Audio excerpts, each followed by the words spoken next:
চলো আজ কোয়া এঁচোড়ের রেসিপি করব।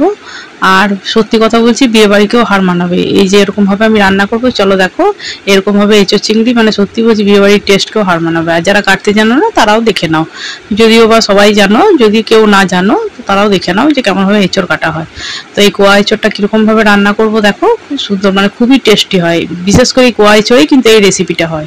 অন্য কোন মানে কষা এঁচোড় যেটা থাকে প্রথম প্রথম যেটা বেরোয় সেটাতে কিন্তু এত সুন্দর টেস্ট হয় না। তো চলো এবার দেখো রেসিপিতে যাওয়া যাক। প্রথমে দেখো এঁচড়গুলোকে এরকমভাবে কেটে নিচ্ছি পিস পিস করে। দেখে বুঝতেই পারছো যে ছেড়ে ছেড়ে যাচ্ছে, এগুলোই কোয়া এঁচড়ের বিশেষত্ব। এই যে দাড়ি দাড়ির মতন একটা ব্যাপার, তাতেই বেশি টেস্ট হয়। ঠিক আছে, চলো এঁচড় আর চিংড়ি দিয়ে কেমনভাবে রেসিপিটা হচ্ছে দেখো। একবার পুরো বলছি তো ভোজবাড়িকে হার মানাবে। এবার দেখো এরকম ডুমো ডুমো করে আলুগুলোকেও কেটে নিলাম, এঁচড়গুলোকেও কেটে রেখেছি। এবার হালকা একটু ভাপিয়ে নেবো। তারপর আমি এখানে দুটো আলু দিয়েছি।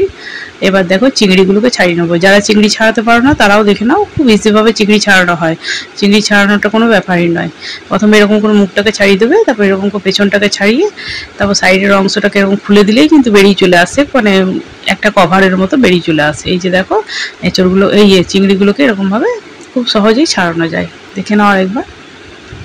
এই যে এরকমভাবে খুব ইজিভাবেই কিন্তু ছাড়ানো হয়ে যায়, বেশিক্ষণ লাগেই না, কিছুক্ষণের ভেতরেই তুমি সব চিংড়িগুলোকে ছাড়িয়ে দিতে পারবে। হ্যাঁ, এই যে দেখো চিংড়িগুলো আমার সব ছাড়ানো হয়ে গিয়েছে। এবার চলো প্রথমে চিংড়িটাকে আগে সর্ষের তেলের মধ্যে ভেজে নিই। এই যে দেখো সর্ষের তেল দিয়েছি, তার মধ্যে চিংড়িটা দিয়ে দিলাম, একটু হলুদ দিচ্ছি আর সামান্য অল্প নুন দিচ্ছি, দিয়ে ভালো করে চিংড়িটাকে আগে ভেজে নেবো। এই যে দেখো এরকম করে ভেজে নেবো। তবে খুব মানে খুব ইয়ে করে দিও না, খুব মানে কি বলে ছিমড়ে মতো করে দিও না। একটু জুসি জুসি যখন থাকবে, জুসি জুসি অবস্থায় কিন্তু তুলে নিতে হবে, নাহলে কিন্তু মানে রসকস সব শুকিয়ে যাবে। এবার ওই মানে কড়াইয়ের মধ্যে আর একটু তেল দিয়ে দিলাম, তার মধ্যে পেঁয়াজ দিয়ে দিলাম, পেঁয়াজ কুচি। এখানে বাটা পেঁয়াজও তোমরা ইউজ করতে পারো, কিন্তু আমি এখানে ইউজ করিনি। আর রসুন বাটা আর আদা বাটা আর কাঁচা লঙ্কা কুচি সামান্য মতো দিয়েছি, তোমরা চাইলে একটু বাড়ি কমিয়ে নিতে পারো। আর টমেটো কেটে দিয়ে দিলাম। এবার দেখো ভালো করে নেড়ে চেড়ে নিচ্ছি আগে, তারপর বাকি মশলাগুলো এবার দেবো। খুব ইজিভাবে ঘরে থাকা জিনিসতে খুব তাড়াতাড়ি হয়ে যায়, মানে খুব একটা মশলা বা খুব একটা এরকম কিন্তু খুব রিচও হয়। এবার নুন দিলাম, জিরে গুঁড়ো দিলাম আর ঝাল লঙ্কার গুঁড়ো আর গুড় দিয়েছি। এটা দিলাম কাশ্মীর লাল লঙ্কার গুঁড়ো। আমি এখানে গুড় ইউজ করেছি, তোমরা গুড় চিনি যে কোনো জিনিস ইউজ করতে পারো। তারপর দেখো আবার একটু নেড়ে চেড়ে নিচ্ছি, তারপর হলুদটা দেবো। এই যে দেখো এবার হলুদটা দিলাম, একটু হলুদটা বেশি দিচ্ছি, আমার যেমন পরিমাণ সেই অনুযায়ী আমি করে নিচ্ছি। তোমরা একটু বাড়ি কমিয়ে নেবে, আন্দাজ মতো একটু দেখে নিও। এবার সামান্য একটু জল দিয়ে দিচ্ছি, কারণ মশলাটাকে একটু কষিয়ে নেবো। এবার আমি 1.5 থেকে 2 চামচ মতো টমেটো কেচাপ দেবে। এবার এখানে দিয়েছি আমি চিকেন মশলা।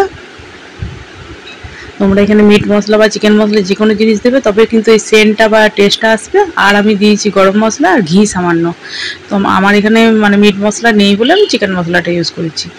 হ্যাঁ, ওইটা দিলেই কিন্তু টেস্টটা দারুণ সুন্দর হবে, পুরো ভোজবাড়ির মতো। এবার দেখো ভাপিয়ে রেখেছিলাম এঁচড়টাকে, এবার তার মধ্যে এবার দেখো ভাজা চিংড়িটাকে দিয়ে আর আলুটা এঁচড়টা একসঙ্গে ভাপিয়ে নিয়েছিলাম, কারণ এঁচড় এখন খুব সফট, না ভাপালেও চলে, কষেও করে নিলে হয়, কিন্তু মশলাটা টেস্টটা নষ্ট হয়ে যাবে বলে ভাপিয়ে নিয়েছি। তাতে কী হবে, বেশিক্ষণ মানে জল দিয়ে সেই সেদ্ধ করার সময় সে ফুটতে ফুটতে তখন কিন্তু টেস্টটা কিন্তু খুব ফেড হয়ে যায়। তাই হালকা যদি একটু ভাপিয়ে তারপর কষো, তাহলে কিন্তু রান্নাটা আরও টেস্ট হয়। ওই জন্য আমি কিন্তু হালকা একটু ভাপিয়ে নিয়েছি। এবার দেখো জল দিয়ে এগুলোকে ফুটতে দিচ্ছি, বেশিক্ষণ ফোটানোর প্রয়োজন নেই, যেহেতু অলরেডি হাফ মানে ভাপানো আছে, তারপর কষিয়ে একটু সেদ্ধ হয়ে গিয়েছে। এবার দেখো ফুটে এসছে, এবার নামিয়ে নেবো। হ্যাঁ, আমার চ্যানেলটা কেমন লাগছে অবশ্যই কমেন্ট বক্সে জানি। যদি ভালো লাগে তো একটা লাইক দিয়ে প্লিজ সাপোর্ট করো, চ্যানেলটাকে বেশি বেশি করে শেয়ার করো আর কমেন্ট করো। যারা সাবস্ক্রাইব করোনি তারা সাবস্ক্রাইব করো।